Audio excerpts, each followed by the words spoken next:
Hi, my name's Jason, and I just want to bring to your attention today um, some information concerning the early church fathers. What did they think about Jesus?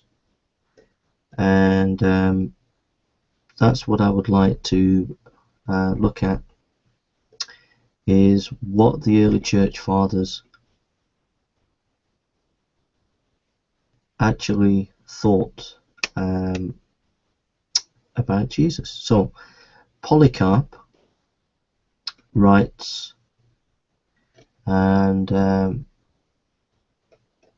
Polycarp was an early church father. Now may the God and Father of our Lord Jesus Christ, the eternal high priest, the Son of God Jesus, build you up in faith and truth and in all gentleness, in all freedom from anger and forbearance, and steadfastness and patience, endurance and purity. And may he give to you a share and a place among his saints, and to us with you, and to all those under heaven who will believe in our Lord and God Jesus Christ and his Father, who raised him from the dead. So you can see right at the beginning there that Polycarp regards Jesus as God.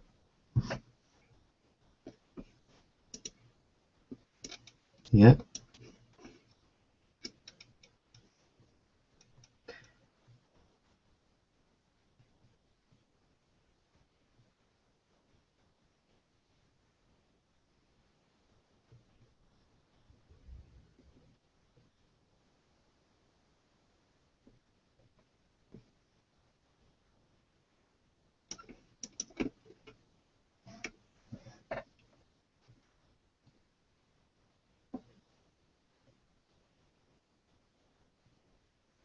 The next church father is Ignatius, who lived around about 110 AD, and he was a significant at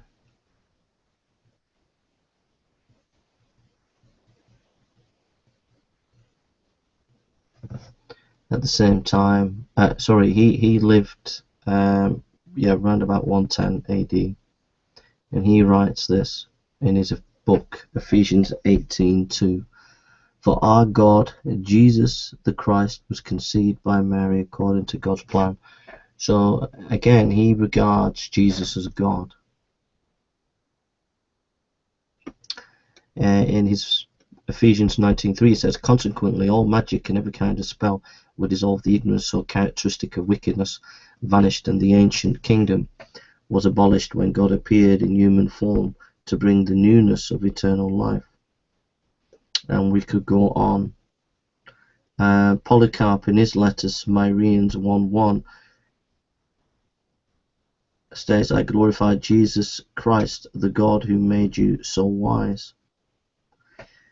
So two early church fathers there, Polycarp and Ignatius, early on in the Christian church believed that Jesus was God. The next church father is Justin Martyr, and he writes, then I replied, reverting to the scriptures, I shall endeavour to persuade you that he who is said to have appeared to Abraham, to Jacob, and to Moses, and who is called God, is distinct from him who made all things. Numerically, I mean, not distinct in will. For I affirm that he has never at any time done anything which he who made the world, above whom there is no other God, has not wished him both to do and to engage himself with. So that's Justin Martyr. Irenaeus writes, he lived around about 185. He's an early church father. This is what he says about Jesus. Therefore, neither would the Lord, nor the Holy Spirit, nor the apostles have ever named as God definitely and absolutely him who was not God, unless he were truly God. For the Spirit designates both of them by the name of God, both him who is anointed as Son, and him who does anoint, that is the Father. Irenaeus states, this God, the Creator who formed the world, is the only God, and that there is no other God beside him. Carefully then, says Irenaeus, as the Holy Ghost pointed out by what has been said, his birth from a virgin, and his essence that he is God. For the name Emmanuel indicates this, and he shows that he is a man. We should not understand that he is a mere man only, nor on the other hand, from the name Emmanuel, should suspect him to be God without flesh. Then you have Clement of Alexandria, wrote around about AD 200, says, "For it was not without divine care that so great a work was accomplished in so brief a space by the Lord, who, though despised as to appearance, was in reality adorned with the expiation of sin, the Saviour, the Clement, the divine word, he that is truly most manifest deity, he that is made equal to the Lord of the universe, because he was his Son, and the Word was in God." Then you have Tertullian, who wrote right about AD 200. He says, "Bear always in mind that this is the rule of faith which I profess, but I testify that the Father and the Son and the Spirit are inseparable from each other, and so will you know in what sense this said. Now observe, my assertion is that the Father is one, the Son one, and the Spirit one, that they are distinct from each other. This statement is taken in a wrong sense by every uneducated as well as every perversely disposed person, as it is predicated as diversity, in such a sense as to imply a separation among the Father and the Son and the Spirit. I am moreover obliged to say this, when extolling the monarchy at the expense of the economy. They contend for the identity of the Father and the Son and the Spirit. That is not by way of diversity that the Son differs from the Father, but by distribution. It is not by division that he is different, but by distinction, because the Father is not the same as the Son, since they are one from the other in the mode of their being. For the Father is in the entire substance, but the Son is a derivation and portion of the whole, as he is himself acknowledged. My Father is greater than I. In the Psalm, his inferiority is described as being a little lower than the angels. Thus the Father is distinct from the Son, being greater than the Son, inasmuch as he who begets is one, and he who is begotten is another. He too who sends is one, and he who is sent is another. Emphasis mine to know. And he again who makes is one, and he through whom the thing is made is another. Happily the Lord himself employs this expression of the person, the Paraclete, so as to signify not a division of severance, but a disposition of mutual relations in the Godhead. For he says, I will pray the Father, and he shall send you another Comforter, even the Spirit of truth, thus making the Paraclete distinct from himself, even as we say that the Son is also distinct from the Father, so that he showed a third degree in the Paraclete, as we believe the second degree is the Son, by reason of the order observed in the economy. Besides, does not the very fact that they have the distinct names of Father and Son amount to a declaration that they are distinct in personality?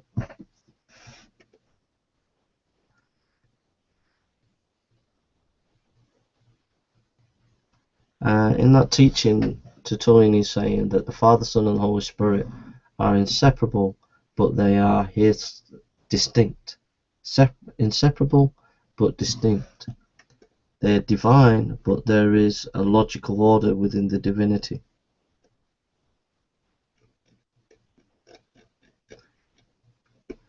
And then the next early church father is Hippolytus.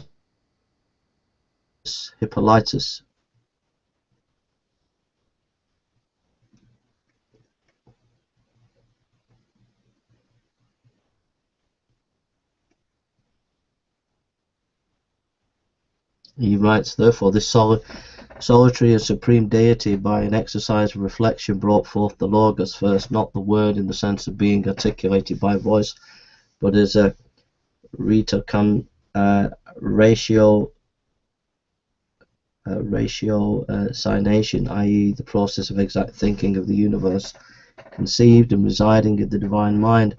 Him alone he produced from existing things, for the Father himself constituted existence, and the being born from him was the cause of all things that are produced. The Logos was in the Father himself. The Logos alone of this God is from God himself, wherefore also the Logos is God, being the substance of God. So we've just looked at a few early church fathers, some of the earliest ones, and what we're seeing is there's clearly teaching that Jesus was divine. That's the point that I'm making, that, you know, the skeptics will say that Jesus, the idea of Jesus' divinity developed over time, over centuries, but actually the fact is, right at the beginning of early church history, there was a belief that Jesus was divine. That's the point.